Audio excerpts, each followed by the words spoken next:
सुप्रभात, नमस्कार, स्वागत है आप सभी का। आप देख रहे हैं सुबह 9 बजे। मैं हूं प्रीति सिंह। आइए शुरुआत करते हैं मुख्य समाचारों के साथ।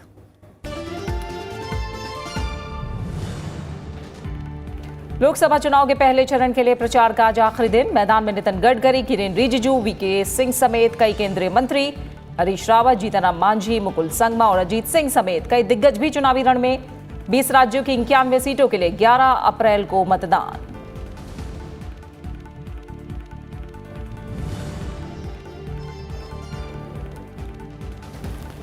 आंध्र प्रदेश, सिक्किम, अरुणाचल प्रदेश विधानसभा की सभी सीटों और ओडिशा में पहले दौर की 28 सीटों के लिए आज थम जाएगा प्रचार। आंध्र प्रदेश की 175, सिक्किम की 32, अरुणाचल प्रदेश की 57 और ओडिशा की 147 में से 28 सीटों के लिए भी 11 अप्रैल को डाले जाएंगे वोट।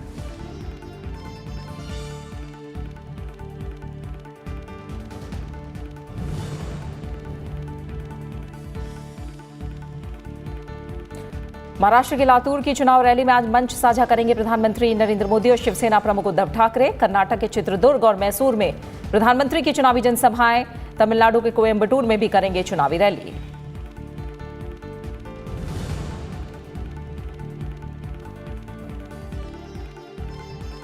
लोकसभा चुनाव के लिए चरम पर प्रचार। अमित शाह आज तेलंगाना, महाराष्ट्र और ओडिशा में करेंगे प्रचार। राहुल गांधी की बिहार और असम में रैलियां।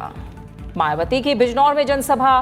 TDP, TMC, TRS, YSR, Congress और बीजेडी समेत सभी दलों के दिग्गज भी चुनाव प्रचार में झोंकेंगे पूरी ताकत।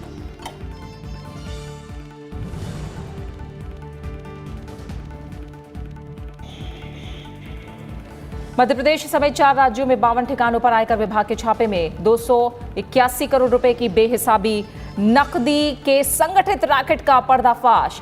सीबीडीटी ने दी जानकारी। कहा, तुगलक रोड पर रहने वाले वरिष्ठ पदाधिकारी के घर से दिल्ली की बड़ी राजनीतिक पार्टी के मुख्यालय तक भेजा गया नकदी का एक हिस्सा। आइए शुरुआत करते हैं चुनाव से जुड़ी खबरों के साथ।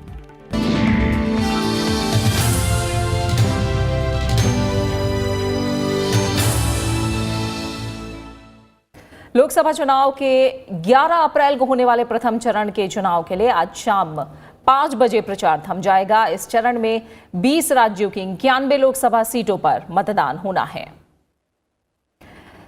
पहले चरण में 11 अप्रैल को 20 राज्यों की 91 सीटों पर मतदान होगा। इनमें आंध्र प्रदेश की 25, तेलंगाना की 17, उत्तर प्रदेश की 8, महाराष्ट्र की 7, असम की 5 सीटें शामिल हैं। बिहार और ओडिशा की 4 सीटें भी हैं।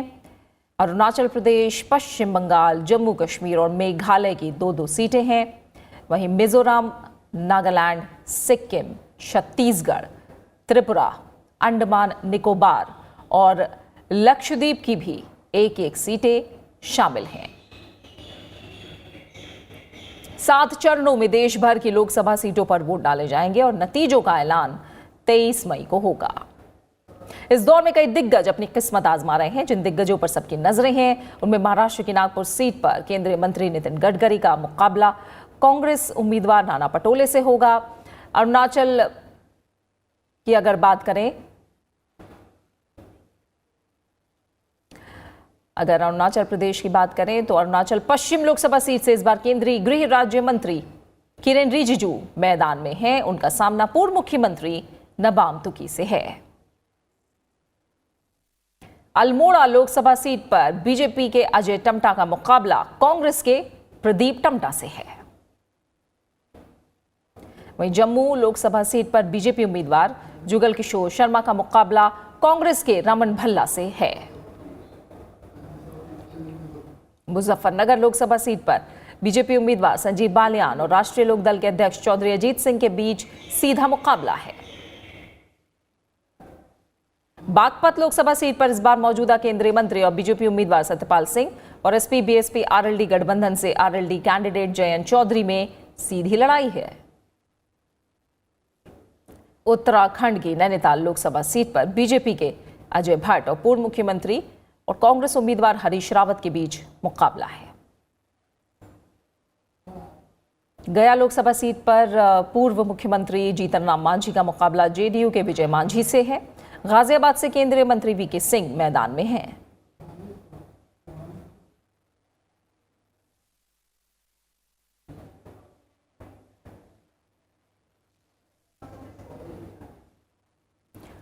और आज पहले चरण को लेकर चुनाव प्रचार थम जाएगा। आज इसका आखिरी दिन है। तमाम संवाददाता इस समय ज्यादा जानकारी के साथ हमारे साथ जुड़े हैं। पंचानन मिश्रा हमारे साथ जुड़े हैं बीजेपी मुख्यालय से, जबकि विशाल दहिया कांग्रेस मुख्यालय से हमारे साथ मौजूद हैं। वहीं नागपुर में मौजूद है हमारे संवाददाता रवींद्र सिंह शोरान।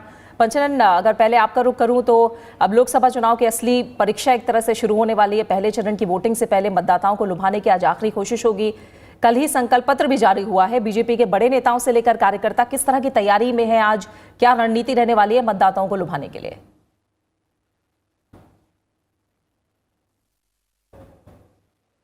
देखिए प्रीति, बिल्कुल आपने सही कहा। 2019 का ये ऐतिहासिक लोकसभा चुनाव 7 चरणों में होना है।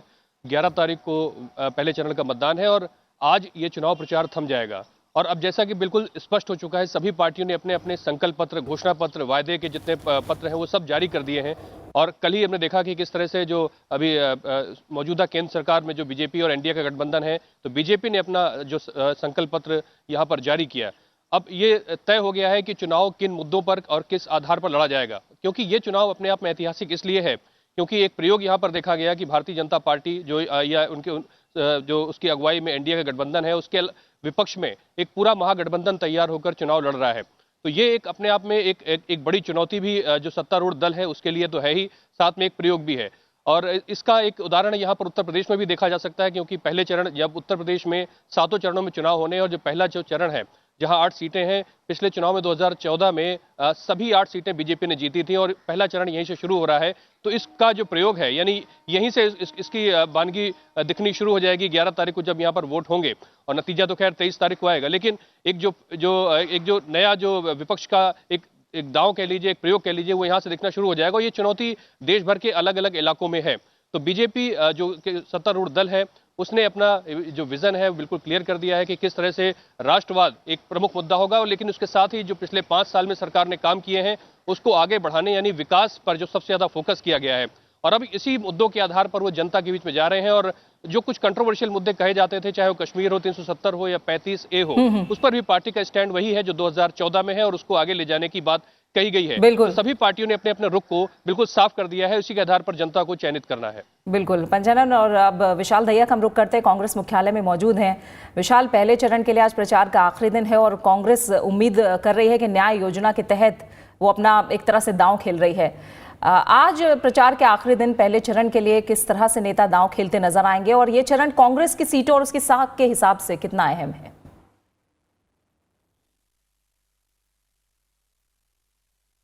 देखिए, काफी अहम और महत्वपूर्ण रहेगा प्रीति कांग्रेस के लिए भी। और जिस तरह मेरे सहयोगी पंचानन बता रहे थे कि बीजेपी ने अपने संकल्प पत्र में किन मुद्दों का जिक्र किया है, ठीक उसी तरह कांग्रेस ने भी एक हफ्ते पहले जब अपने मैनिफेस्टो को रिलीज किया था, घोषणा पत्र को रिलीज किया था, तो उसमें सीधे तौर पर जो न्याय स्कीम जिसकी आप बात कर रही हैं, यानी कि जो देश में गरीब हैं, गरीबी रेखा से नीचे जो लोग हैं, उनको किस तरह से लाभ कांग्रेस पहुंचाना चाहती है अगर वो सत्ता में आई तो। इसके अलावा कई और ऐसे मुद्दे हैं जिनका जिक्र कांग्रेस पार्टी ने अपने घोषणा पत्र में जरूर किया है, लेकिन जमीनी स्तर पर किस तरह से कांग्रेस के जो नेता हैं और कार्यकर्ता हैं वो इन बातों को जनता तक पहुंचा पाते हैं और वो जो मतदाता हैं जिनको ये कांग्रेस पार्टी लुभाना चाहती है उनको किस तरह से मना सकते हैं, ये काफी महत्वपूर्ण रहेगा कांग्रेस पार्टी के लिए। जहां तक कांग्रेस के लिए पहले चरण की बात करें तो सीधे तौर पर पहली नजर जाती है वो है उत्तर पूर्व की तरफ। उत्तर पूर्व कांग्रेस का गढ़ माना जाता था किसी जमाने में, लेकिन धीरे धीरे कर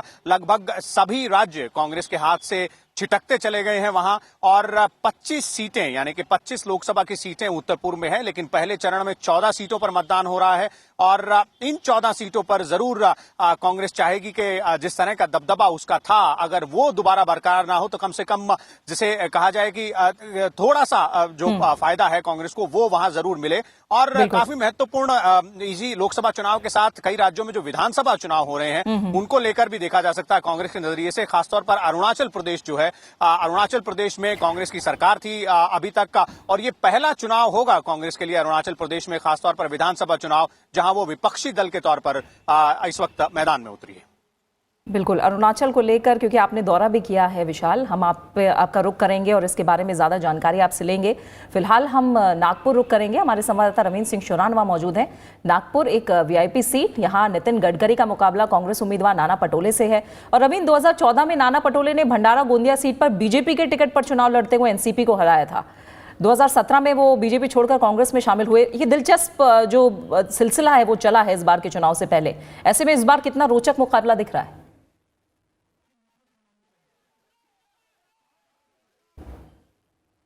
जी देखिए, नागपुर जो है ये पूरे विदर्भ का एक सेंटर के तौर पर माना जाता है। पिछले लोकसभा चुनाव में भंडारा गोंदिया सीट पर चुनाव जीतने के बाद नाना पटोले एक जायंट किलर के रूप में उभरे थे, जहां उन्होंने एनसीपी के उम्मीदवार प्रफुल्ल पटेल को हराया था। इस बार वो कांग्रेस पार्टी में आ गए हैं। लोकसभा का चुनाव बीजेपी से जीते थे, उसके बाद कांग्रेस में आ गए हैं। कांग्रेस ने उनको किसान खेत मजदूर जो दल है, कांग्रेस पार्टी का जो मोर्चा है, उसका अध्यक्ष बना दिया है, उनका कद बढ़ाया है। विदर्भ का जो क्षेत्र है, देखिए किसानों की समस्या के लिए ये लगातार चर्चाओं में रहा है। किसानों ने लंबे समय तक यहाँ पर जो है वो आत्महत्याओं की खबरें हम लोग सुनते रहे हैं।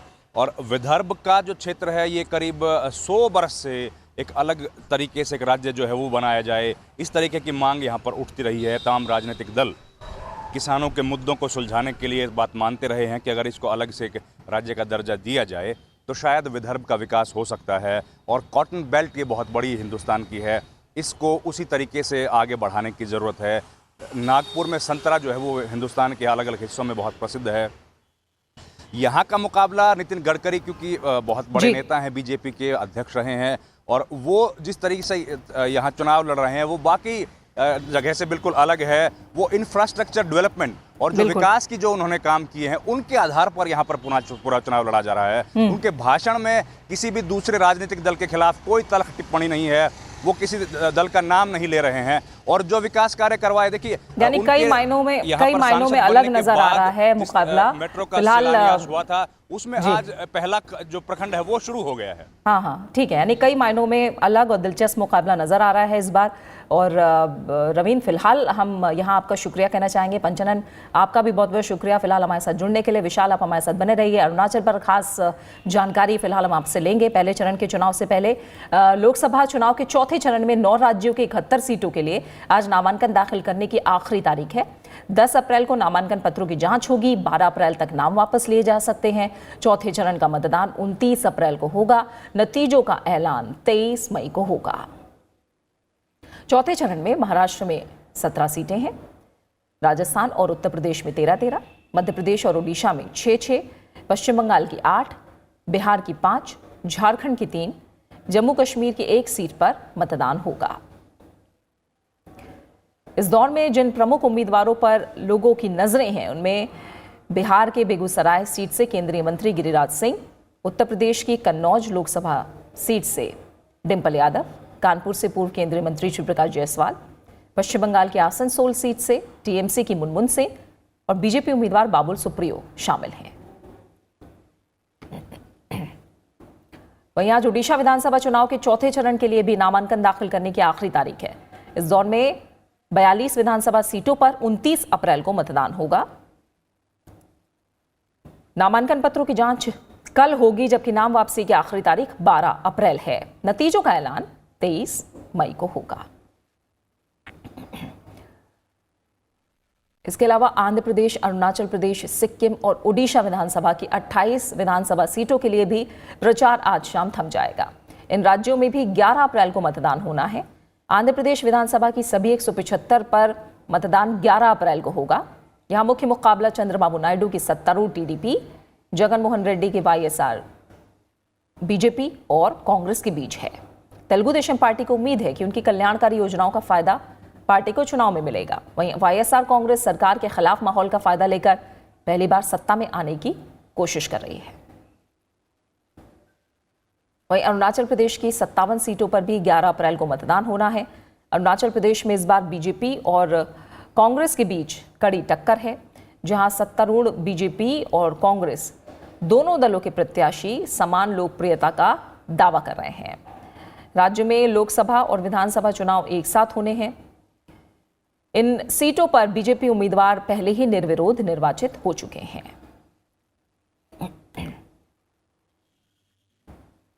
वहीं सिक्किम की सभी 32 सीटों पर एक ही चरण में 11 अप्रैल को मतदान होगा। इस वक्त राज्य के मुख्यमंत्री पवन कुमार चामलिंग की अगुवाई में सत्तारूढ़ सिक्किम डेमोक्रेटिक फ्रंट एक बार फिर राज्य में वापसी की कोशिश में लगी हुई है। राज्य के सीएम पवन कुमार चामलिंग 5 बार यहां के मुख्यमंत्री रह चुके हैं और 6ठी बार मैदान में उतर रहे हैं। ओडिशा की 147 में से 28 विधानसभा सीटों के लिए पहले चरण में 11 अप्रैल को मतदान होना है। विधानसभा सीटों के लिए यहां चुनाव में मुख्य मुकाबला सत्तारूढ़ बीजू जनता दल, बीजेपी और कांग्रेस के बीच होगा।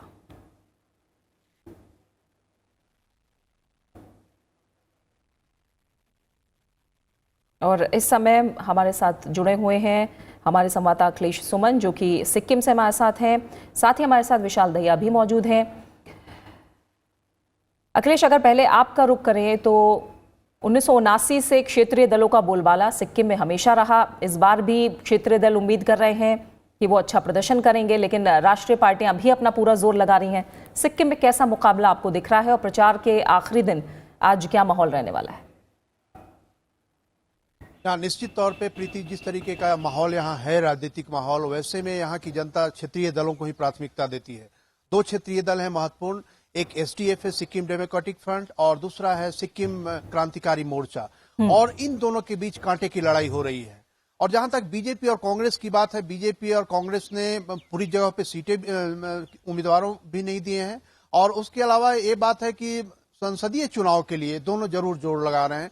लेकिन जो असली मुद्दे हैं, जो जनता को यह समझ में आता है, यहाँ की जनता क्षेत्रीय दलों को इसलिए प्राथमिकता देती है क्योंकि चामलिंग ने पिछले 25 सालों में बहुत सारे फ्रीबीज दिए हैं। जो आप केंद्रीय योजनाएं देखती हैं आप, चाहे वो स्वच्छता का मामला हो, चाहे वो घर देने का मामला हो, या वो यूनिवर्सल इनकम स्कीम का मामला हो, किसी न किसी तरीके से चामलिंग अपने वोटरों को लगातार लुभाते रहे, इसलिए वो 25 साल से सत्ता में है।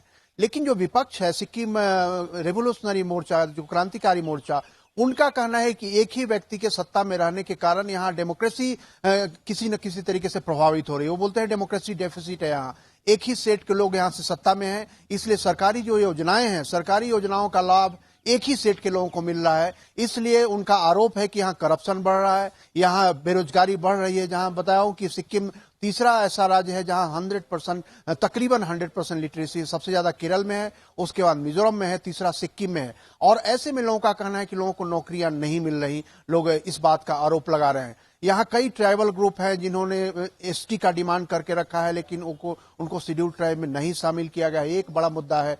कुछ 2 ट्राइब ऐसे हैं जिनको शेड्यूल ट्राइब का दर्जा मिल चुका है, लेकिन सरकार ने उन्हें नोटिफाई नहीं किया है, उनके लिए रिजर्वेशन की व्यवस्था नहीं है। तो ये सारे मुद्दे हैं जो सिक्किम में बहुत तरह से लोगों को प्रभावित कर रहे हैं, और इसके कारण जो गोलबंदियां हो रही हैं, गोलबंदियां इन्हीं 2 दलों के बीच में हो रही है।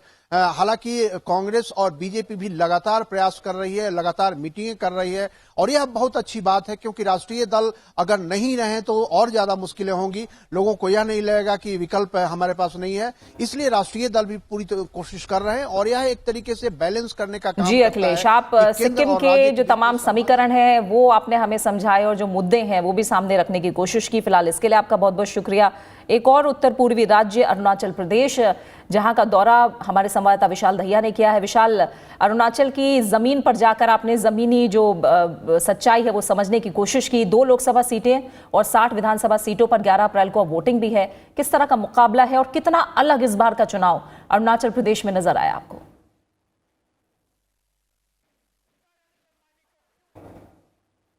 देखिए, इस बार का चुनाव प्रीति अरुणाचल प्रदेश में काफी अलग है, और उसके कई कारण हैं। सबसे पहला तो ये कि जो मुख्य विपक्षी दल है, यानी कि कांग्रेस इस वक्त जो अरुणाचल में मुख्य विपक्षी दल है, वो पहली बार एक विपक्षी दल के तौर पर चुनावी मैदान में उतरा है। यानी कि अब तक कांग्रेस जब भी चुनावी मैदान में उतर रही थी अरुणाचल में, तो सत्ताधारी दल के तौर पर उतर रही थी। और 2 साल पहले जिस तरह से सत्ता परिवर्तन हुआ अरुणाचल प्रदेश में, हालांकि पिछले चुनाव जो विधानसभा का हुआ था उसमें कांग्रेस को बहुमत मिला था, लेकिन उसके बाद कांग्रेस के लगभग सभी विधायक पार्टी को छोड़कर पहले पीपीए में शामिल हुए, जिसे पीपल्स पार्टी ऑफ अरुणाचल कहा जाता है, और फिर उसके बाद भाजपा में शामिल हुए और इस वक्त चुनाव से ठीक पहले यानी कि जब ये जो आउटगोइंग असेंबली जिसे हम कहेंगे उसमें बीजेपी सत्ताधारी दल है और प्रेमा खांडू मुख्यमंत्री हैं। प्रेमा खांडू कांग्रेस के मुख्यमंत्री हुआ करते थे। उनके पिताजी डोरजी खांडू, जिनकी एक हेलीकॉप्टर हादसे में मृत्यु हुई थी, वो भी कांग्रेस के मुख्यमंत्री थे। तो सीधे तौर पर यहां मुकाबला जो है वो कांग्रेस बनाम बीजेपी है। हालांकि एक जो जिसे कहा जाए जो क्षेत्रीय दल है पीपल्स पार्टी ऑफ अरुणाचल, वो भी मौजूद है, कई सीटों पर उसका भी दावा है। लेकिन एक दिलचस्प बात यह है कि कई और क्षेत्रीय दल हैं जो कि इस बार अरुणाचल प्रदेश में अपना जोर आजमा रहे हैं। जैसे कि एनपीपी है, उसने कई इलाकों से अपने उम्मीदवार खड़े किए हैं। उसके अलावा जेडीएस ने अपने उम्मीदवार कई जगहों पर खड़े किए हैं और कई दिग्गज नेता भी हैं। खासतौर पर कांग्रेस के जो नबाम तुकी हैं वो न केवल लोकसभा का चुनाव लड़ रहे हैं बल्कि विधानसभा का भी चुनाव लड़ रहे हैं। इसी तरह जो बीजेपी के प्रदेश अध्यक्ष हैं वो अरुणाचल पूर्व से लोकसभा का चुनाव लड़ रहे हैं और कांग्रेस के प्रदेश अध्यक्ष भी विधानसभा का चुनाव लड़ रहे हैं। तो कई बड़े दिग्गज चेहरे हैं मैदान में और काफी दिलचस्प मुकाबला इस बार है। बिल्कुल, बहुत बहुत शुक्रिया अरुणाचल के समीकरण और वहां की राजनीति पर प्रकाश डालने के लिए। फिलहाल बहुत बहुत शुक्रिया आपका विशाल दहिया हमारे साथ जुड़ने के लिए। अब रुख ओडिशा का करते हैं, जहां सत्तारूढ़ बीजू जनता दल ने अपना घोषणा पत्र जारी कर दिया है। राज्य के मुख्यमंत्री नवीन पटनायक ने इसे जारी किया। इस मौके पर उन्होंने कहा कि उनकी पार्टी अगर सत्ता में आती है तो मिशन शक्ति के तहत स्वयं सहायता समूहों को हर साल 5,000 करोड़ रुपए के सरकारी काम देगी। नवीन पटनायक ने स्वयं सहायता समूहों के प्रत्येक सदस्य और सभी SHG को 5 लाख रुपए तक के शून्य ब्याज पर ऋण के लिए आकस्मिक बीमा सुविधा प्रदान करने का आश्वासन दिया। बीजेडी अध्यक्ष ने यह भी घोषणा की कि अगर राज्य में सरकार बनती है तो प्रत्येक महिला के लिए 7 लाख रुपए की सालाना स्वास्थ्य कवरेज को बीजू स्वास्थ्य कल्याण योजना के तहत बढ़ाकर 10 लाख रुपए करेगी। नवीन पटनायक ने KG से PG मेडिकल इंजीनियरिंग पाठ्यक्रमों की सभी लड़कियों को मुफ्त शिक्षा देने का भी वादा किया। इसके अलावा उन्होंने प्रत्येक गरीब लड़की के लिए 25,000 रुपए की सहायता का वादा भी किया है। लोकसभा चुनाव के लिए आज चुनाव प्रचार का पहले चरण के लिए चुनाव प्रचार का आज आखिरी दिन है। 11 अप्रैल को मतदाता पोलिंग बूथ पर जाकर अपने अपने क्षेत्र के प्रतिनिधियों को चुनेंगे।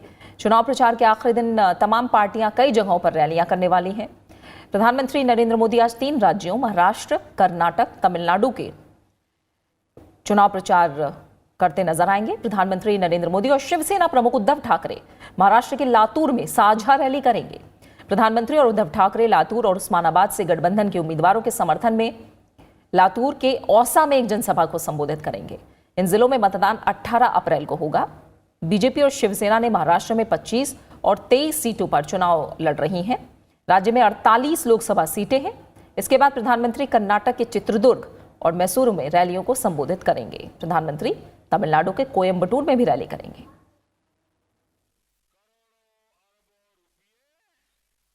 बीजेपी अध्यक्ष अमित शाह आज 3 राज्यों में चुनाव प्रचार करते नजर आएंगे। अमित शाह आज तेलंगाना में रैली को संबोधित करेंगे और इसके बाद बीजेपी अध्यक्ष महाराष्ट्र में भी रैली करेंगे। वो ओडिशा में रोड शो करते भी नजर आएंगे। रोड शो जगन्नाथ मंदिर के सिंह द्वार से शुरू होगा और पुरी में मौसीमा मंदिर पर समाप्त होगा। लोकसभा सीट से पार्टी के राष्ट्रीय प्रवक्ता संबित पात्रा को अपना उम्मीदवार बनाया गया है। कांग्रेस अध्यक्ष राहुल गांधी आज असम और बिहार में चुनाव प्रचार करेंगे। राहुल गांधी असम के पंचग्राम में रैली करेंगे और इसके बाद वो बिहार के गया में जीतन राम मांझी के समर्थन में रैली करेंगे। गया लोकसभा सीट के लिए पहले चरण के तहत 11 अप्रैल को वोट डाले जाएंगे। कांग्रेस महासचिव प्रियंका गांधी आज पश्चिमी उत्तर प्रदेश के सहारनपुर में रोड शो करेंगी। वहीं बीएसपी प्रमुख मायावती आज उत्तर प्रदेश के बिजनौर में रैली करने वाली हैं।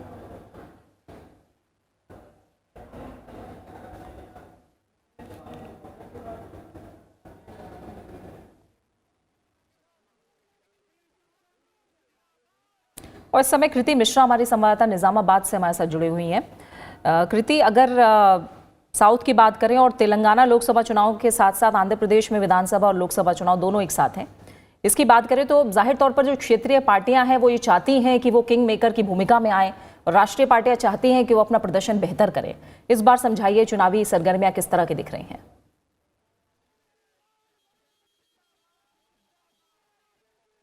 जी हाँ, देखिए प्रीति, अगर तेलंगाना की बात की जाए तो लगातार टीआरएस पार्टी का ये कोशिश वो कर रही है कि जो 17 लोकसभा सीट हैं उनमें से वो 16 जीते, क्योंकि एक जो सीट हैदराबाद की है वो उन्होंने अपनी फ्रेंडली पार्टी एमआईएम के लिए छोड़ रखी है और उनका ऐसा मानना है कि अगर इन सीटों पर उनकी जीत दर्ज हो जाएगी, क्योंकि उनका जो कॉन्फिडेंस है वो अभी जो रिसेंटली कंक्लूडेड असेंबली इलेक्शन जहां पर उनको शानदार जीत मिली थी, वो 88 सीट्स जीते थे, उससे वहां पे उनको लगता है कि अगर वो 16 सीट जीतने में कामयाब होते हैं तो सेंटर में उनकी भूमिका बहुत बड़ी हो सकती है।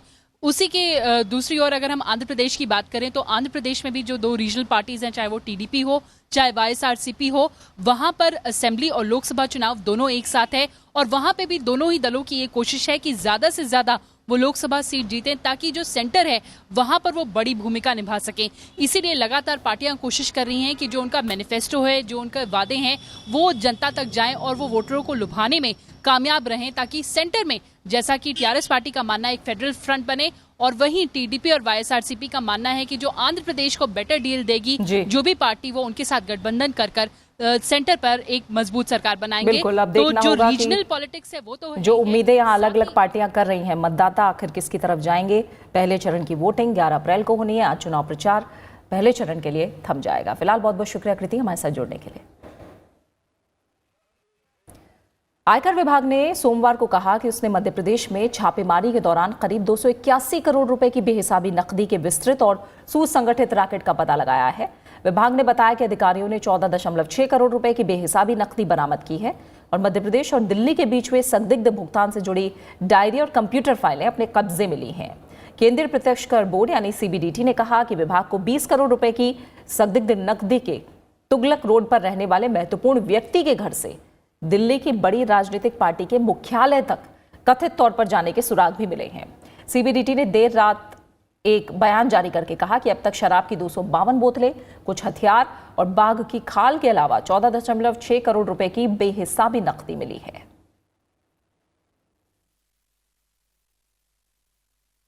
सीआरपीएफ आज अपना शौर्य दिवस मना रहा है। राष्ट्रपति रामनाथ कोविंद ने राष्ट्रीय पुलिस मेमोरियल जाकर अपना सर्वोच्च बलिदान देने वाले भारतीय वीर शहीदों को श्रद्धांजलि दी। राष्ट्रपति ने शहीद जवानों के परिजनों को मरणोपरांत शौर्य पदक प्रदान किए। राष्ट्रपति ने समारोह में संबोधन में कहा कि समृद्ध देश के निर्माण में जवानों का अहम योगदान है। देश को बलिदानियों की वीरता पर गर्व है। राष्ट्रपति ने पुलवामा हमले में शहीद हुए जवानों को भी नमन किया। राष्ट्रीय पुलिस संग्रहालय का अवलोकन भी किया। उन्होंने वीर परिवार ऐप लॉन्च भी की।